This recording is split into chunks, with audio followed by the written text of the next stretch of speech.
Super star Rajinikanth அவர்களுடைய கூலி திரைப்படம் வந்து ஒரு பிரம்மாண்டமான வசூல் பெற்றிருக்கு. ஒரு பிரம்மாண்டமான வெற்றியும் பெற்றிருக்கு. இதுவரையும் எந்த தமிழ் சினிமாவும் செய்யாத அளவுக்கு மிகப்பெரிய சாதனைகளை படைச்சிட்ருக்கு. முதல் 4 நாட்களில் 404 கோடி வசூல் பண்ணியிருக்கு. இவ்வளோ வசூல் பண்ணியும் இங்கே உள்ள சில பைத்தியக்கார வன்மவாதிகள் வந்து கூலி படம் ஃப்ளாப்பு அப்படின்னு கதறிட்டு கிடக்குறானுங்க. டேய், படம் பிளாக் பஸ்டர் ஆயிடுச்சுடா, நீங்கள் இன்னும் கூலியை ஃப்ளாப் பார்க்குறேன்னே சுற்றிட்டுருக்கீங்களேடா அப்படின்னு தான் தோணுது. சரி, இவனுங்களை ஒரு பக்கம் விட்டுடலாம்.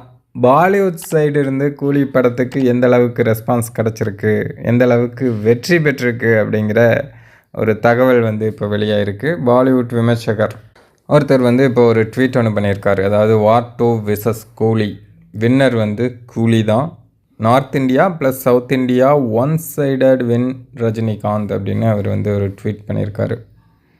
அதாவது வார் 2 திரைப்படத்தை கொஞ்சம் கூட எந்திரிக்கவே விடாமல் சூப்பர் ஸ்டாருடைய கூலி திரைப்படம் அடித்து நொறுக்கி இருக்குது. இதுவும் south India plus north India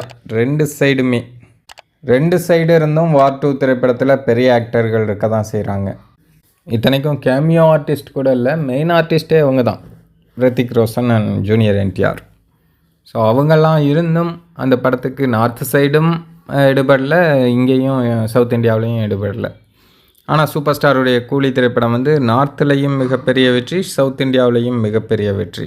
இதுதான் சூப்பர் ஸ்டார் ரஜினிகாந்த் அவர்களுடைய பவர்.